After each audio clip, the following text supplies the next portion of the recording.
Anyway, probably some drunk was editing. All right, guys, today we're going to carry on with our study of the steps and how to teach the steps. And we're going to be looking at the 8th and 9th steps today. Now, the 8th step and the 9th step begin on page 76. However, I want to refer you to the antecedents of the 8th and 9th steps so that we'll be sure that we see where this stuff comes from. First of all, take a look at page 62, please.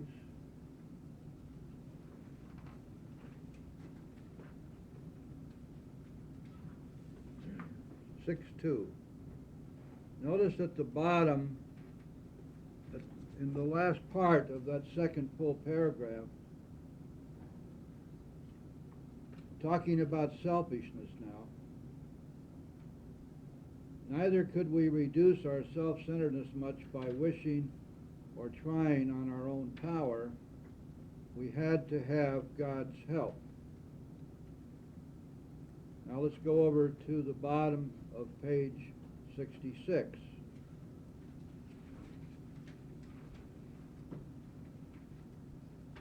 Go up 5 lines from the bottom of page 66. How could we escape? We saw that these resentments must be mastered, but how? We could not wish them away any more than alcohol.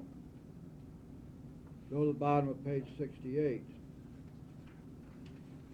Go up to the 3 lines up in that last full paragraph, about 10 lines up in the bottom of the page. We ask him to remove our fear and direct our attention to what he would have us be. At once we commence to outgrow fear. Now let's go back to page 45.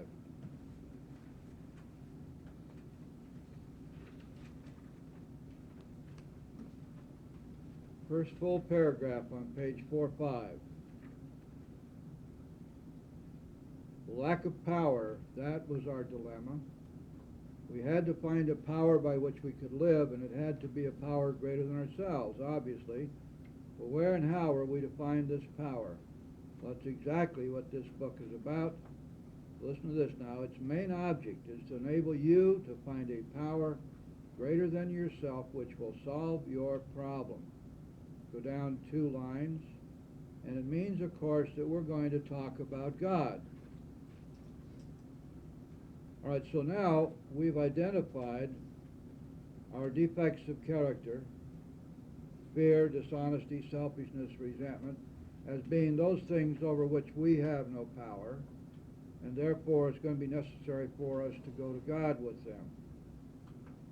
Now turn, please, to page 64. Stay with me here, because this is all going to tie together in a minute. Top of page 64. Though our decision, that's the decision of the 3rd step, was a vital and crucial step, it could have little permanent effect unless at once followed by a strenuous effort to face and to be rid of the things in ourselves which had been blocking us. Our liquor was but a symptom, so we had to get down to causes and conditions. This is the lead-in, of course, to the 4th step, isn't it? 4th step is step 6, 7th, 8th, and 9th steps. Our 3rd step prayer is a wonderful prayer. Our decision to surrender is a wonderful decision. But until we find and get rid of the things in ourselves which are blocking us, that decision has little or no effect for us. So now we have to consider, what is it then which is blocking us off from God that we need to find and to be rid of? Let's go over to page 67.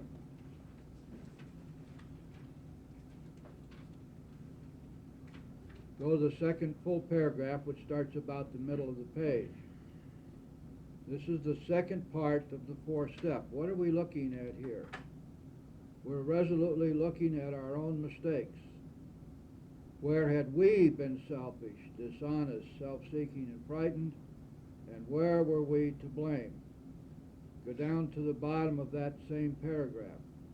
We admitted our wrongs honestly and were willing to set these matters straight.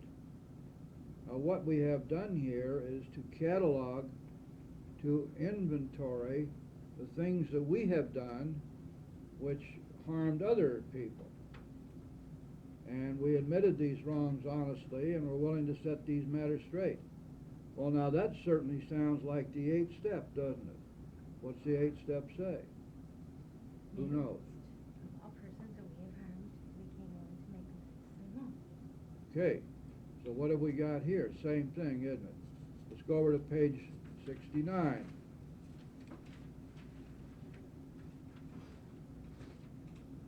All right, in the first full paragraph, about a third of the way down the page. This is our sex inventory. We reviewed our own conduct over the years past. Where had we been selfish, dishonest, or inconsiderate? Whom had we hurt? Did we unjustifiably arouse jealousy, suspicion, or bitterness? Where were we at fault? What should we have done instead? We got this all down on paper and looked at it. Now let's go down to the last paragraph on page 69. Whatever our ideal turns out to be, we must be willing to grow toward it. Listen to this now. We must be willing to make amends where we have done harm, provided that we do not bring about still more harm in so doing. What does that sound like? That's the 8th step again, isn't it? So you can see then that in the second and fourth parts of the 4th step, we have inventoried those whom we've harmed and the wrongs that we did to them. And we've even gone beyond that and have become willing to set matters straight, except in those situations where we might harm somebody by so doing. Now turn to page 70.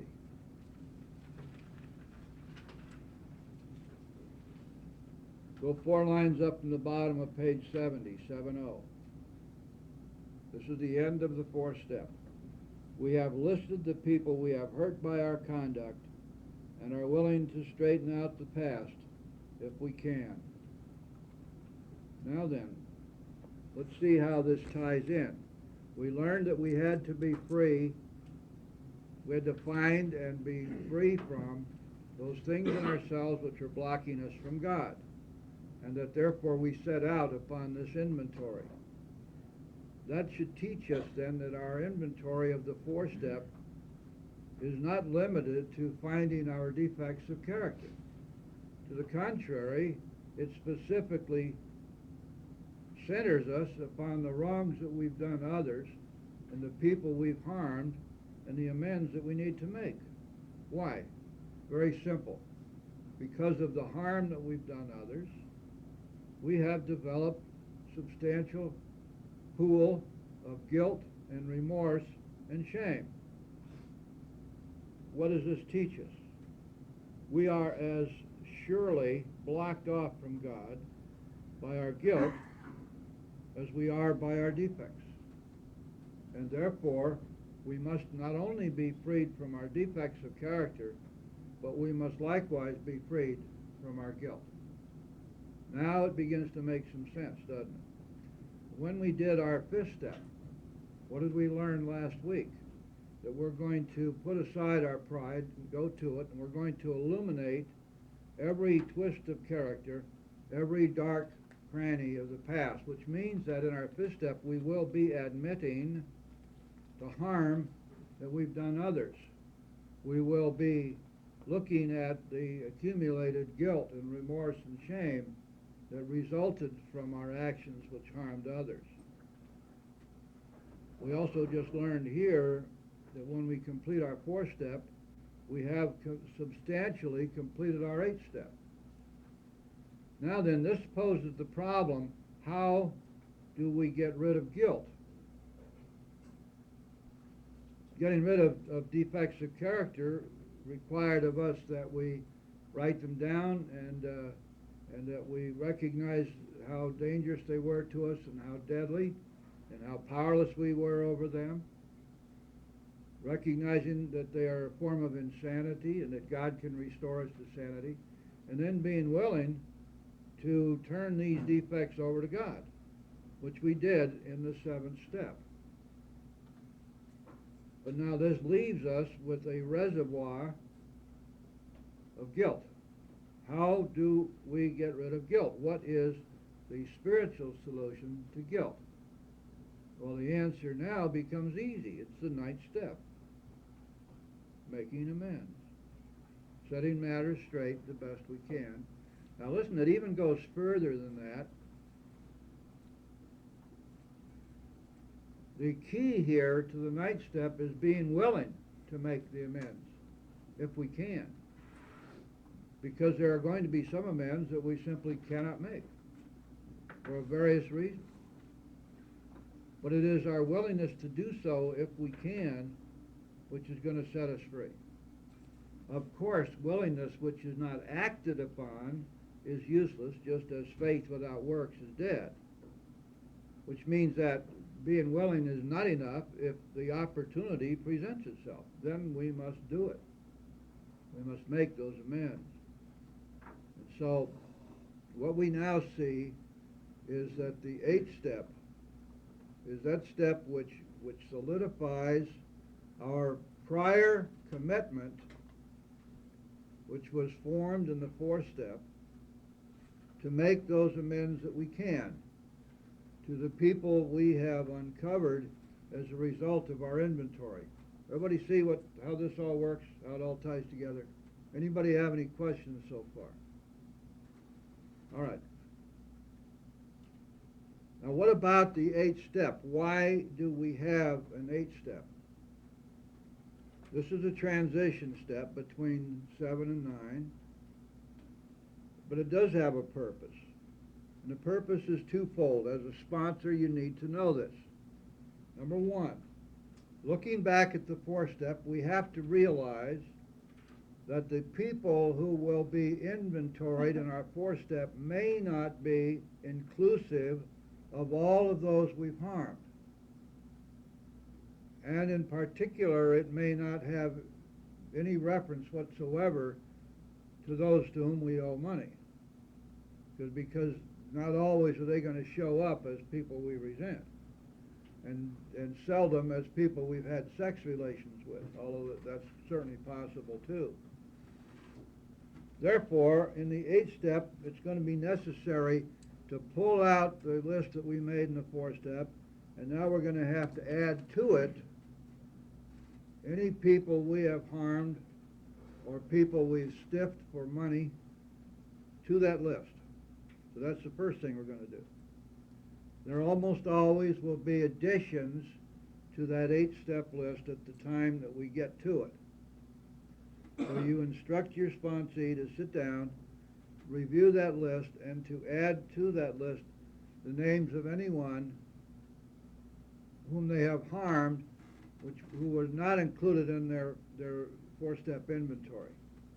And especially to put down the names of individuals or companies to whom they owe money. That's number one. Number two is that now we have reached the stage where we are ready to begin to make amends. So the question here is, what amends are appropriate and possible in the circumstances as I see them here with my eight-step list? Therefore, what you want to do is to have your sponsee write down the amends that he or she believes they ought to make in each particular circumstance. Then you and your sponsee go over this, and eventually you will agree on what amends should be made and are possible to be made. But it's important to have your sponsee go through this first, and the way they're going to do that is they're going to read pages 76 through 83 in their big book, and they will follow the trail of the ninth step and the directions for making amends, which are found in pages 76 through 83.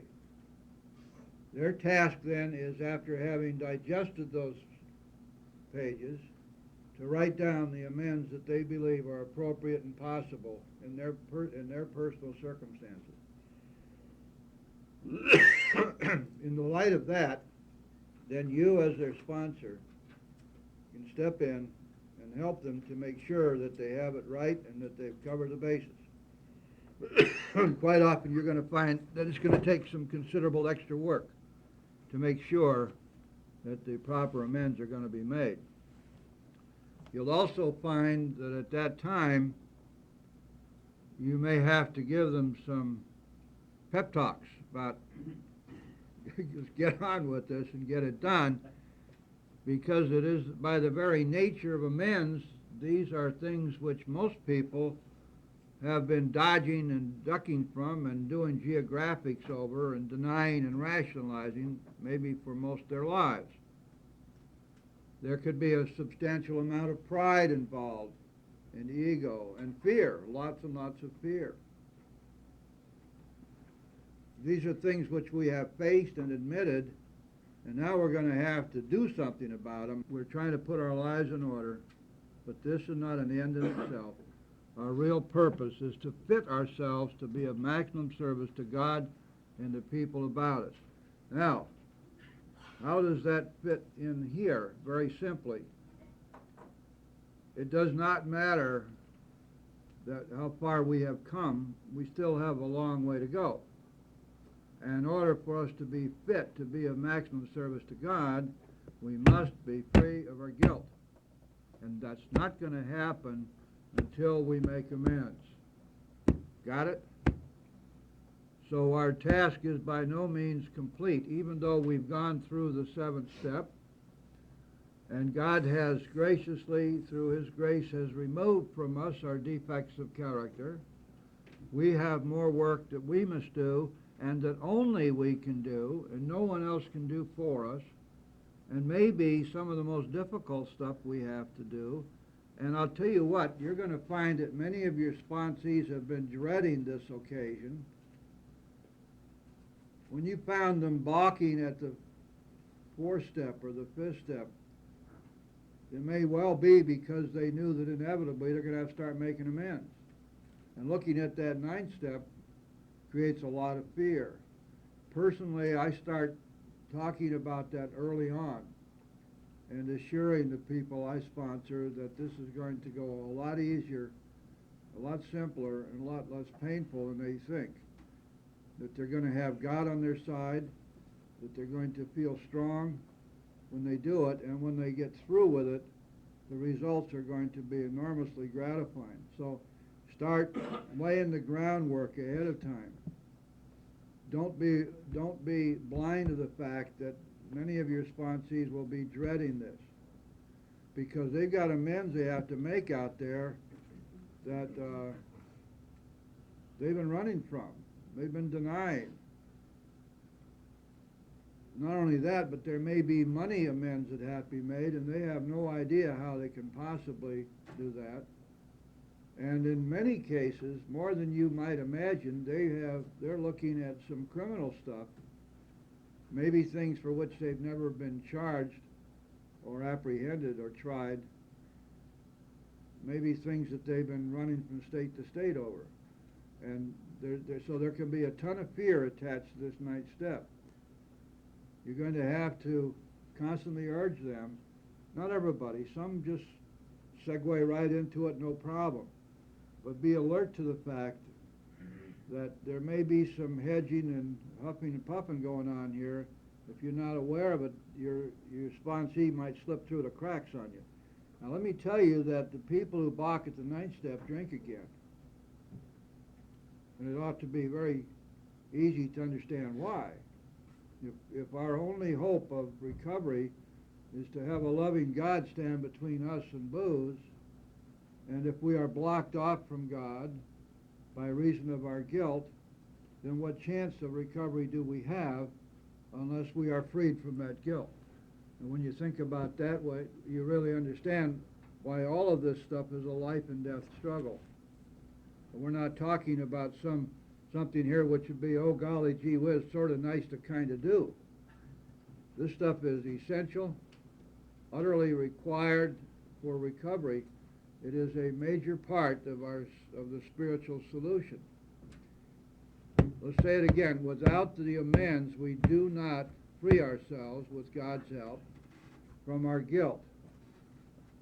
And with the guilt still in place, we are blocked from God. That therefore everything we've done up to this point will eventually turn to be useless, because no matter how well we've done everything else, if we're still blocked by guilt, still carrying the guilt around with us, it will eventually get us drinking again. Thank you for that, Peach. That particular sentence is one of the key sentences in the whole Big Book. Remember what it says. You and I, and this means everybody, and the people you sponsor, the reason we're here, the reason we're doing all of this, is to fit ourselves to be a maximum service to God and the people about us. Ultimately, guys, it has nothing to do with us. It has to do with us and God. It has to do with the partnership which we entered into in our third step, where we asked God for His grace, but we committed ourselves to go forward with the rest of the steps and do what we needed to do in order to fit ourselves, be of maximum service to Him. And so when we look at the ninth step as sponsors, we're looking at something that we're going to have to take a special care for. This is not something that you want to slough over or deal with cavalierly. It must be taken very seriously. You must be willing to use what you know about your sponsee's history, because by this time you know a lot, and plug that in and to help them to do the things that they need to do here to be free from their guilt. Let's look at the payoff, the reward. Go to page 83.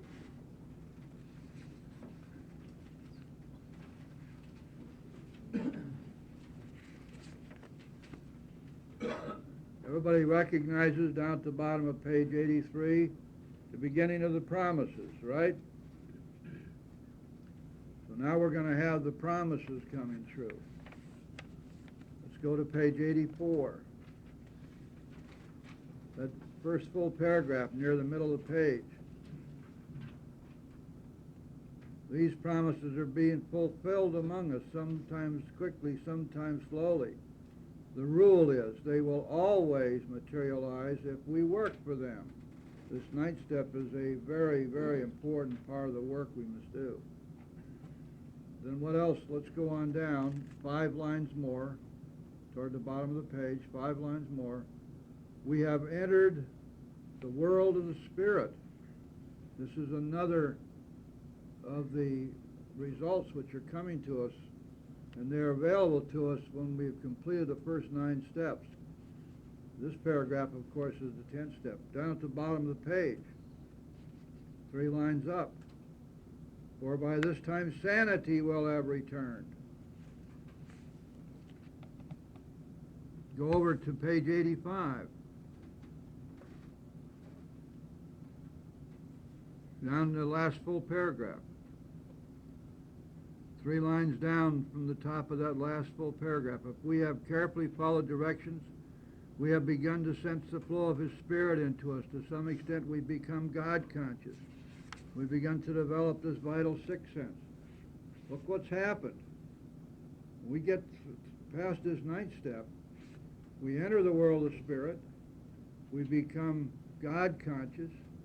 We're restored to sanity. And we develop this vital sixth sense which allows us to be inspired by God, to be in direct contact with Him. Not at all times, but certainly it opens us up to that strong possibility. And with a lot of practice and meditation, we find that it happens most of the time after a while. Okay, so now we've got some real good reasons for doing this. If we don't do it, we're not going to recover. If we do it, it will launch us into what Bill talked about as the 4th dimension, the 4th dimension of reality. It will create for us that place of surrender in being nestled in God's pocket that we've been looking for. This is where our recovery lies. Let's go back again. What we read earlier on page 45, lack of power is our dilemma. And we have to find a power by which we can live. First full paragraph. This is basic stuff, guys. You keep pounding this into your sponsees. Keep going back to the basics. What's the problem here? Miss Sponsee, the problem with you is you don't have any power. You have no power. You're going to have to find a power by which you can live. And it has to be a power greater than yourself. And that's what this book's all about. That its purpose is to help you to find this power which will solve your problem.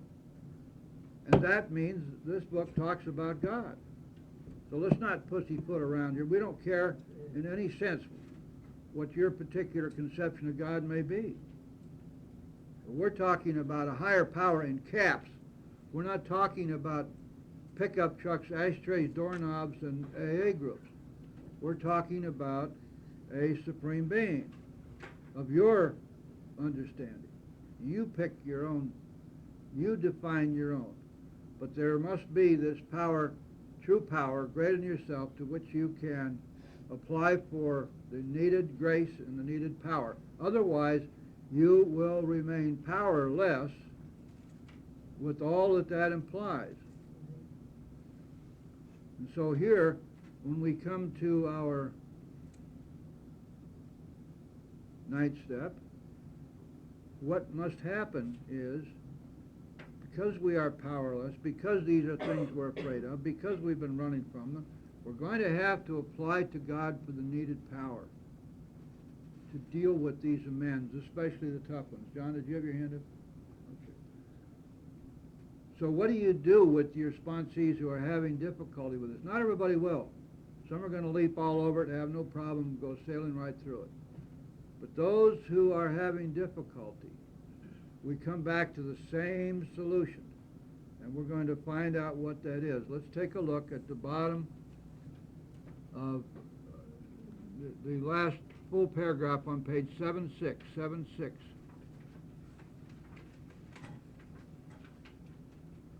4 lines up from the bottom of that last full paragraph. If we haven't the will to do this, we ask until it comes. Remember, it was agreed at the beginning we would go to any lengths for victory over alcohol. The same solution, guys, that we've been applying all the way through, right from the beginning. For those who don't believe in the higher power, we tell them, pray for the willingness. Pray to whom it may concern, or God if you're there, but pray for the willingness to believe, and it will come. All the way through, we have constantly gone back to this solution. Pray for the willingness. Remember, when we got to the point of wanting to be freed from our resentments, we prayed for the willingness to forgive. And when we did that, we suddenly woke up to realize that our forgiveness had been given us. Look up above on page 76, in the 6th step. The last line, last sentence in that first paragraph, if we still cling to something we will not let go, we ask God to help us be willing. This is the remedy over and over again. So here, in the 9th step, if your sponsee is having difficulty with this, is balking at it, we ask until it comes. Now, what does that teach us? Our sponsee is to pray for the willingness to make amends until the willingness comes. We're not going to ask them to go forward with making their 9th step amends until the willingness to do so has been given them. We ask until it comes. In almost every case, in almost every case it will come quickly. Let me tell you a rule from my experience. Some of you may already have experienced this yourself. Whenever we ask God for anything which will help us grow spiritually, that prayer is answered right away. It's when we ask for new boyfriend/girlfriend, or cars, or houses, or jobs, or money. Some of those prayers get tabled until next session. Many of those prayers are answered with an "I don't know, I'll have to think it over." Some of them are answered, "No, are you kidding?" Every once in a while you may find that there was a bolt of lightning that struck right next to you. And then you have to say, "Well, what did I do?" And the big voice will come back, "You pissed me off." So what we need to do here is understand that where we're asking for something which will help us to grow spiritually, and these are prime examples of that kind of a prayer. That prayer is answered right away. Never be afraid to pray asking for what you need for spiritual growth, because you're going to get it. May not always be the answer you want. If you think that boyfriend sitting out there is going to make you spiritually fit, and you ask God to give the boyfriend to you, that might not be answered. On the other hand, if that was the answer to your spiritual fitness, man, you'll be sitting on your doorstep tomorrow night. We're going to have to leave these results up to God, aren't we? We're going to have to let God's wisdom take precedence over our wants, needs, and desires, over our selfishness. Making amends for the benefit of the other person. It's irrelevant whether they deserve the amends or not. We're making the amends to save ourselves. The only way we're going to be set free from our own guilt is by trying to set matters straight. Sometimes your sponsees will say to you, "I have no guilt about this. How could I feel guilty when look what he did?" Don't buy it. Don't settle for that. That's wishful thinking. Because right is still right and wrong is still wrong. And the sponsee who has done things he or she knew were wrong at the time they did it very likely has a reservoir of guilt there that needs to be taken care of. We are always going to err on the side of caution, because we're dealing here with such powerful forces, and we're dealing with life and death. This is not t-ball. This is not softball. This is hardball. It's the big leagues, and it's life and death. And so we're not going to take anything for granted. And as a sponsor, remember that you're always dealing with somebody who has spent a lifetime rationalizing and denying, and in a state of self-delusion. You're going to have to help them continuously get past that. So the big book says we go first to the person we hated. This may be the toughest amends to make. Let's go on. Page 77, 5 lines up from the bottom. Page 77. That's a good question about, making amends and everything. There were things in my childhood, right, that I felt I owed amends to my sister. And I keep calling her, and I go, "We need to talk about this and about what I did, for you." She wants no part of it. She won't let me. That's fine. You're home free then. It isn't that you must make the amends. It is that you must be willing to make the amends and make the effort. And if they won't accept them, your job is done, because your guilt is taken from you. The key here is the willingness to do it and to take the action necessary to do it where you can. Now, not all amends can be made. But she still has now, after I told her that and we spoke, she has a very, very big resentment against me now. And she really doesn't want to talk to me. Where before I tried to make the amends, she did. And now, and it's my sister. And it hurts, Well, why don't you write her a letter then? Okay, that's a good idea. Because you can say in the letter everything you would say on the phone. Right. And that'll get it off your mind. That's a good idea. Jim? I'm sorry. I have a sister who for 25 years I have never been there because I wanted to be with her or speak with her or see her. And my intense, it's beyond a hatred, it's beyond a dislike, I can't have her in a room, I can't see her, I don't have to see her, she's way up in the Northeast. But it's not what she did to me. She's never been able to really do anything to me other than the way she treated others in my life, my family. She is the most ruthless. I call her to her, not to her face, but she is Hitler in drag. She's that unwholesome a person. She has hurt intentionally all those around me. Friends that I introduced her to, you name it, she has maliciously hurt them. Now, truthfully, she's never gotten to me because of what she did to me. And I really mean that. It's not a rationalization. But how do you make amends to someone like that who has just attempted to destroy all the loved ones around you? But you missed the point, don't you? Yeah, I do, obviously, yeah. You're not making the amends for her benefit. You're making them for you. What need I make?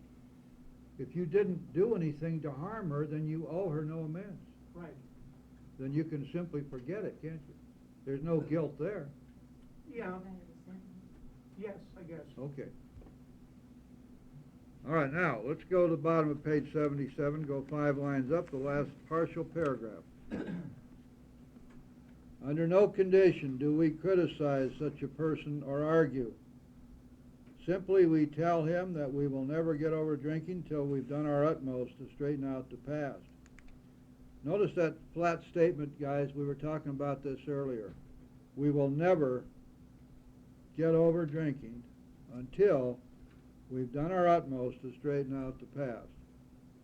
Take that as another black letter law. We are here to sweep off our side of the street, realizing that nothing worthwhile can be accomplished until we do so. Never trying to tell him what he should do. His faults are not discussed. We stick to our own. Our manner is calm, frank, and open. We will be gratified with the result. Now, there's more here than meets the eye. This, of course, is a clear-cut direction for making amends. That we're not going to criticize, bring up the faults of the other person in any way. Sometimes they will. Sometimes they'll challenge us. Sometimes they'll want to argue. They'll want to confront. We don't rise to the bait. In other words, put it very simply, when we're making amends, we never make the other person.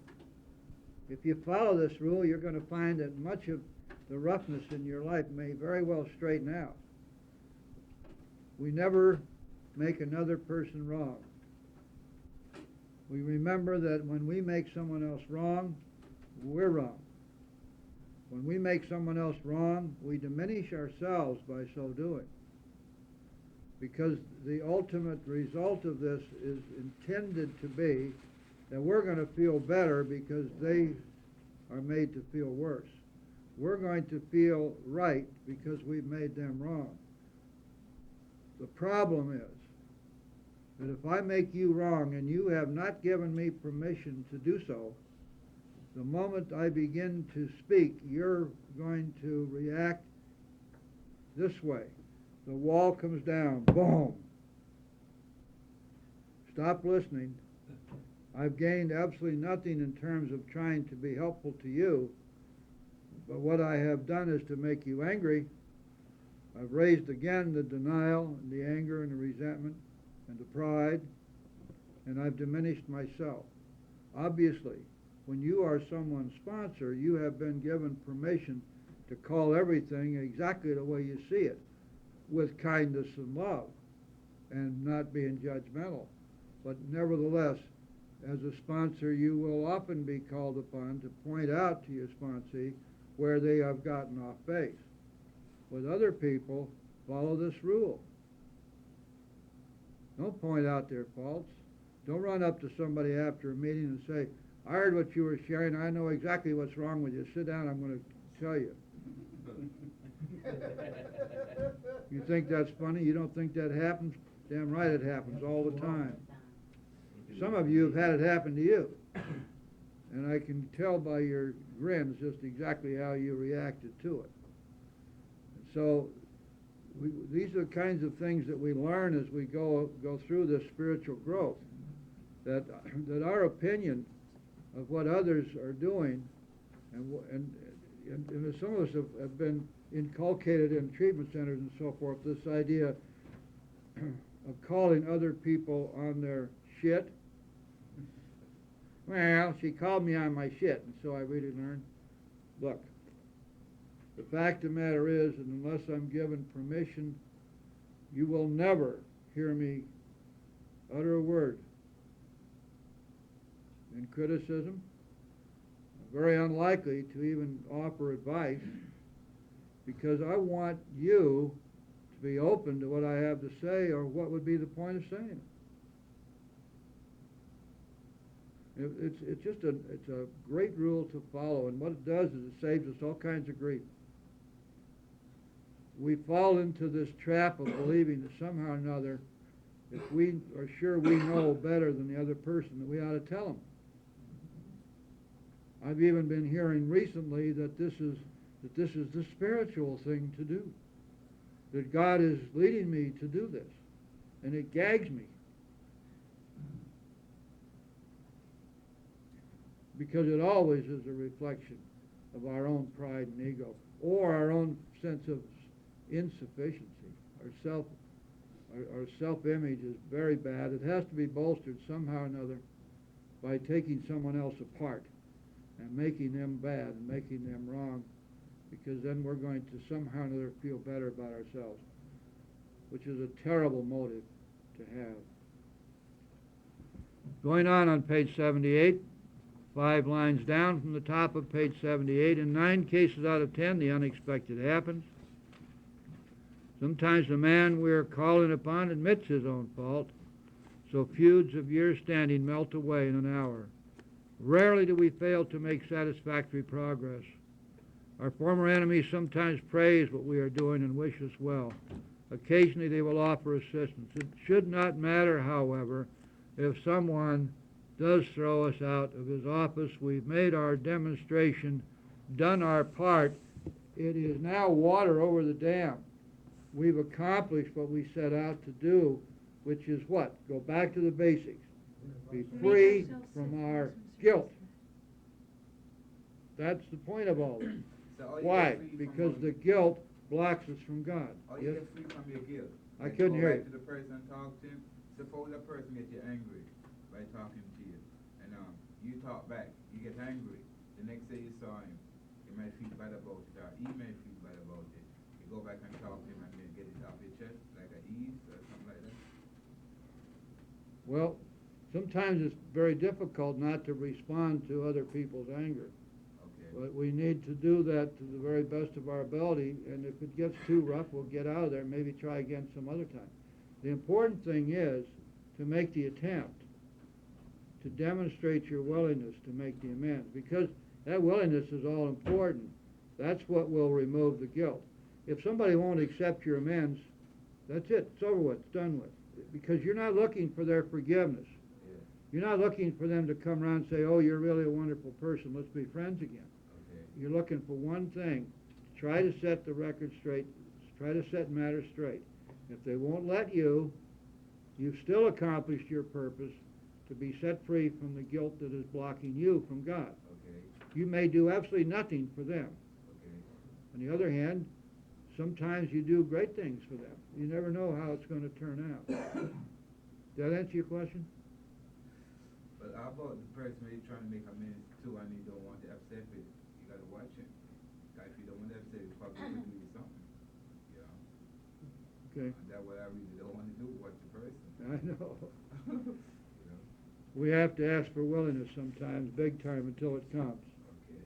All right. Let's go on to the next category of amends: money, debt, what we owe. Most alcoholics come in through the doors owing money. Some come in owing a whole bunch of money. Some of these debts go way, way back. Some of these debts they've been running from. Not answering the phone, not opening the mail, leaving town. all kinds of stuff. So now we have to address the fact that the debt is there. Most of the time, your sponsee at the beginning is going to have limited resources, may even be penniless, may have only started working a new job or hasn't started yet. Some of your sponsees may be living on Social Security or disability payments and what have you, so there are no funds left over, at least no significant funds. Nevertheless, we're going to list the debts as we remember them or as we know them to be. And we must be willing to pay these off if we can. Now, sometimes it's not going to be possible to even get a start. On the other hand, stop and think about it for a second. Wouldn't it be better to do something in the direction of making things right than to do nothing and to give ourselves excuses for that? So let's see if our sponsee can come up with even $5 a month. We write the creditor a letter and we say, I've just gotten sober and I've just gotten started working again. I don't have much money. I acknowledge the debt, but the most I can pay right now is $5 a month. And I'm going to commit myself to paying that $5 every month. Now be sure that your sponsee understands that once that commitment is made, it's going to be necessary for them to live up to it. But there's a marvelous thing that happens, because the moment that that's done, all of a sudden they no longer are under the tension and fear and guilt which was occasioned by that debt. It's the same amount of money that was owed before, but now they have done what was necessary to start setting the matter straight. See how that works? That $5 a month will just as much relieve the anxiety and the guilt as paying off the whole $5,000 or $500 or whatever it may be. It's a strange thing. See, it wasn't the amount. It was the debt which was being ignored and run from.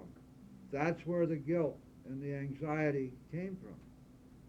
So once you get them started making even token payments, now another thing that they're going to find, and you will find, is that debts of long standing, many have already been written off.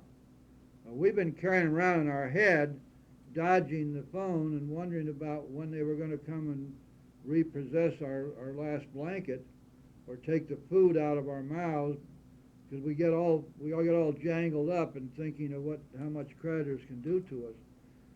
And when we contact the creditor, we find out that they don't want our money, they don't want to hear from us, they've written off the debt, and it will cost them more to reestablish the account than they were able to save in their taxes by writing it off as a bad debt. They want nothing to do with it. Tell us to get lost. And we say, yes, sir. Woo, I'm out of here. Now, the question there is, should you advise your sponsee to make some kind of payment?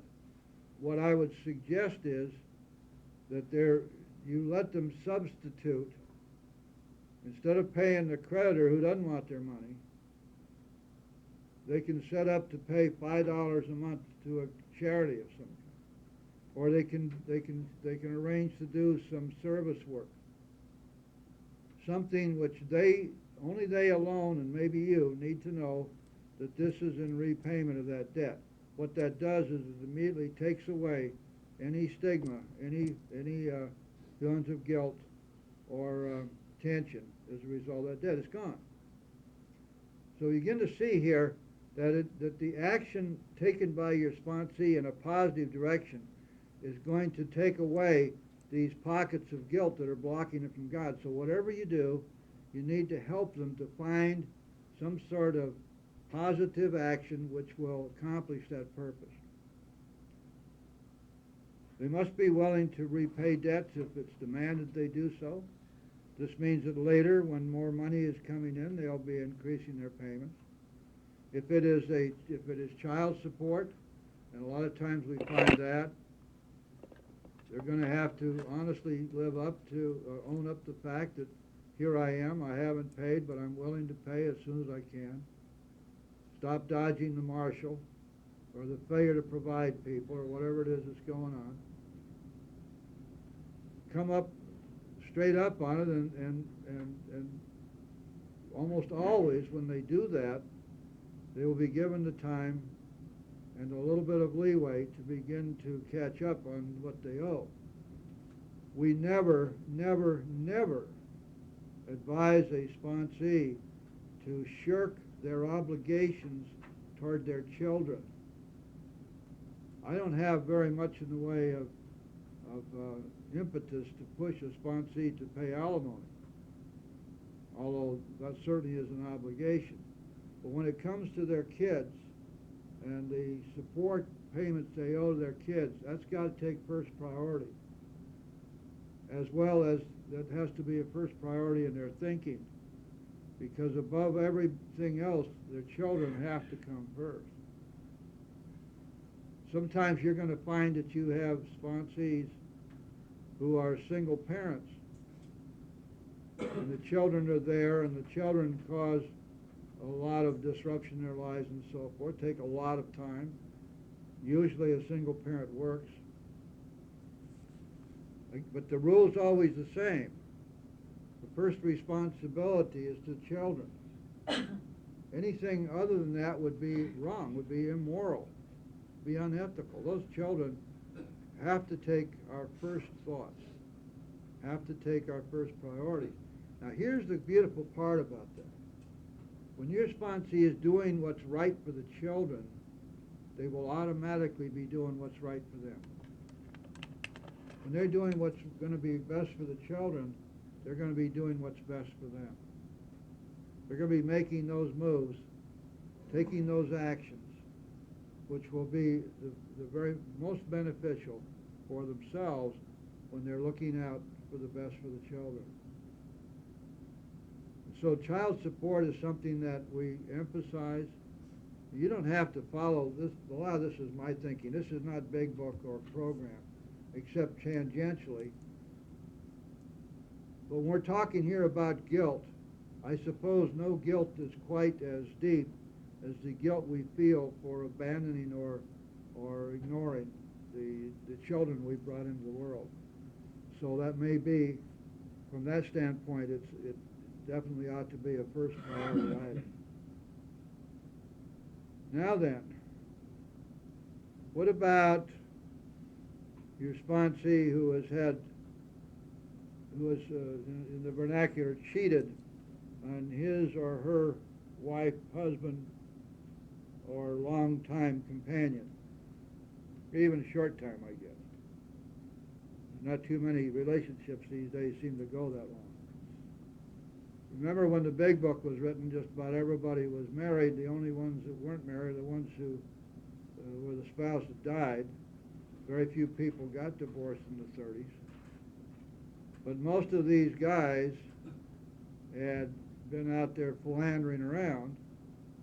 So this was a major issue that needed to be addressed, and it is addressed in some detail on page 79 in the Big Book. A lot of this now comes down to a rule. Let's look at the rule first.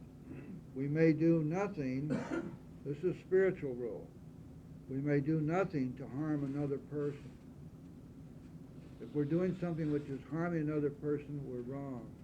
Sometimes, of course, we can't avoid it. But most of the time we can. And in making amends, one of the principal rules here is that when we make amends, we have to remember, except when to do so would harm them or others. The them in that step is the people we're making amends to, or third parties. So in the case of extramarital affairs, it seldom is going to be wise or proper to identify the person with whom we have had an affair. Sometimes our spouse or significant other isn't even going to be aware that we've done it. Many times they will have suspicion but not know for sure. In a situation like that, it takes a lot of thinking through before we decide on exactly how to approach that amends. most of the time there's going to be at least a strong suspicion or awareness. Most of the time it will be sufficient to acknowledge that we have done these things, but assure the other person that this will not happen again and that we're dreadfully sorry. Now, one of the problems with that is that the spouse is very likely going to be quite indignant, demanding, wanting to know more. Who was she? Where did you go with her? On and on and on.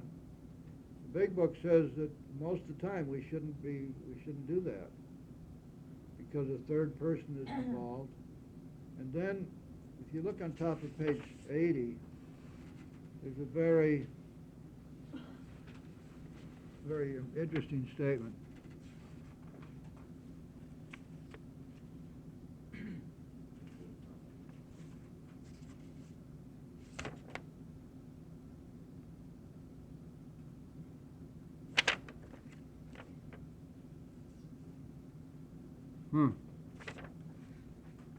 Where is it?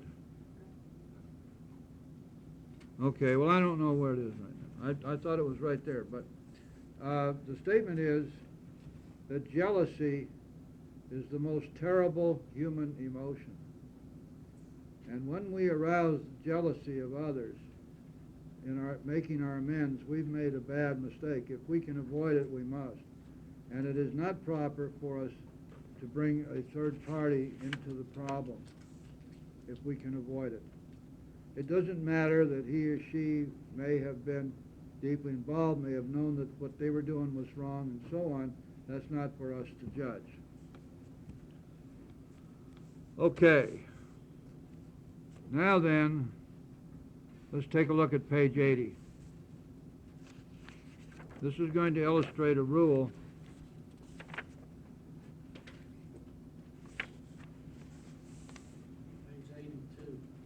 Page 80. Here's a story. Right at the top of the page. Before taking drastic action, which might implicate other people, we secure their consent. If we have obtained permission, have consulted with others, ask God to help, and the drastic step is indicated, we must not shrink. Notice the rule here. If we are going to be making an amends which might implicate other people or harm other people, we must secure their consent. This brings to mind a story about one of our friends. While drinking, he accepted a sum of money from a bitterly hated business rival, giving him no receipt for it. He subsequently denied having received the money and used the incident as a basis for discrediting the man. He thus used his own wrongdoing as a means of destroying the reputation of another. In fact, his rival was ruined. He felt that he had done a wrong he could not possibly make right. If he opened that old affair, he was afraid it would destroy the reputation of his partner, disgrace his family, and take away his means of livelihood. What right had he to involve those dependent upon him?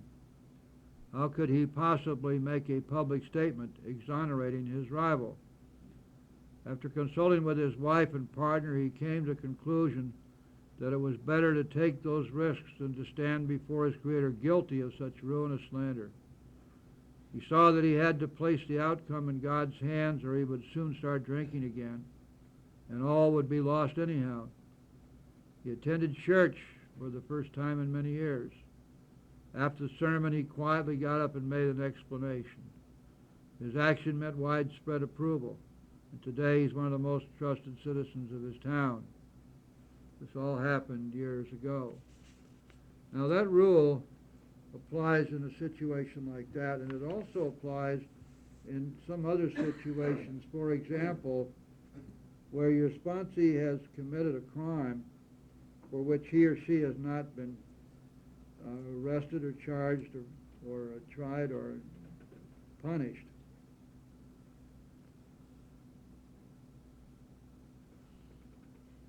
This could be one of the most drastic problems your sponsee faces.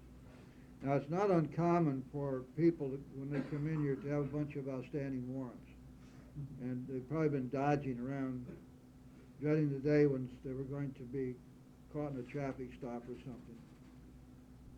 What they're going to need to do is to turn themselves in and take whatever punishment is coming.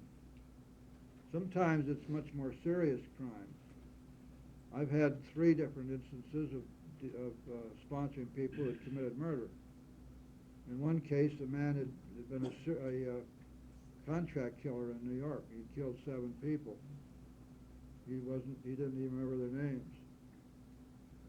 Now, obviously, the penalty for murder and the penalty for some of these more serious armed robbery and that sort of thing, that's big time serious stuff.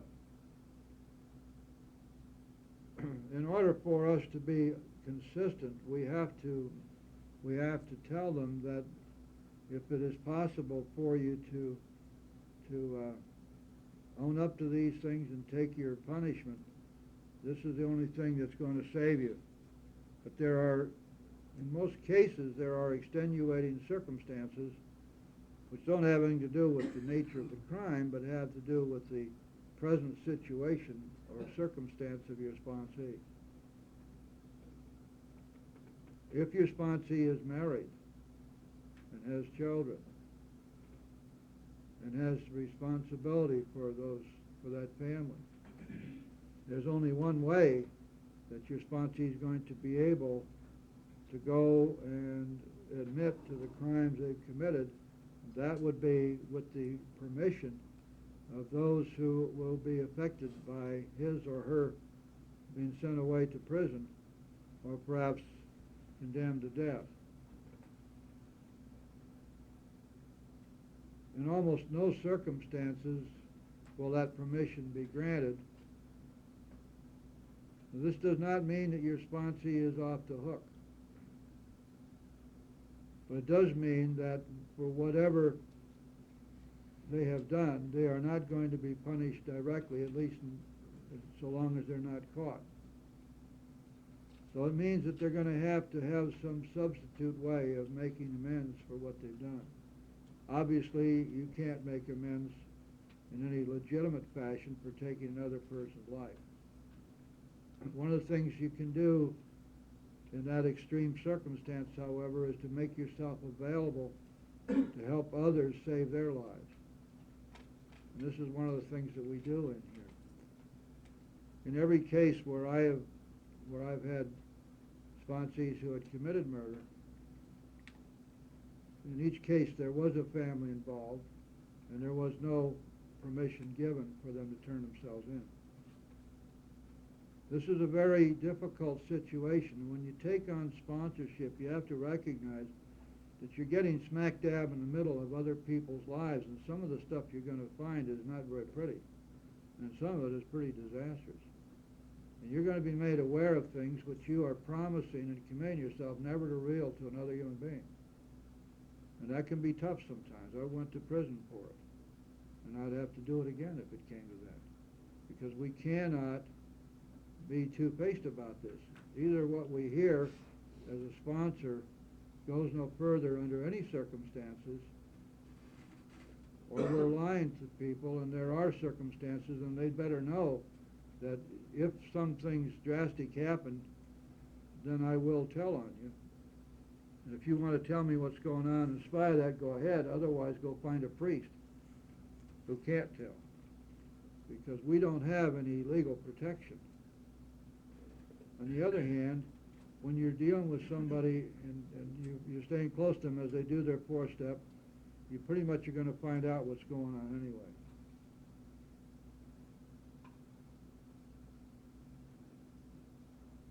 But remember the rule. No matter what it is, we can do nothing which may harm another person. Now finally, where there are people that you cannot reach or maybe are deceased, they moved away, you have no way of reaching them, it's good practice to have your sponsee write a letter. And in the letter, they will write down everything that they would say to the person if they had them in front of them.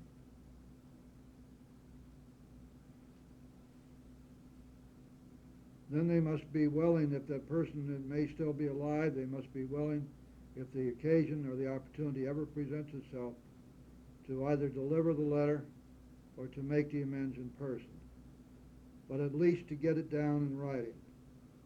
Sometimes we must make substitute amends, which can be, as I said before, making contributions to charity or working on behalf of the homeless or doing a lot of work in three-quarter houses, whatever it is, service work.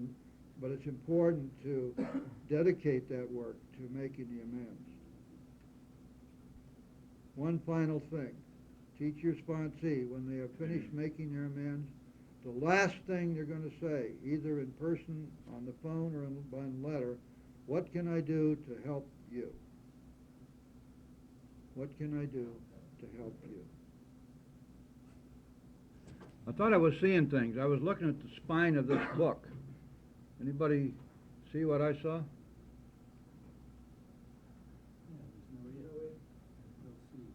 As Bill sees is what it says. My gosh. What's that? My old age, I'm really getting blind. I can't see the word "it" on there somewhere. I got it right here. They sure screwed it up there.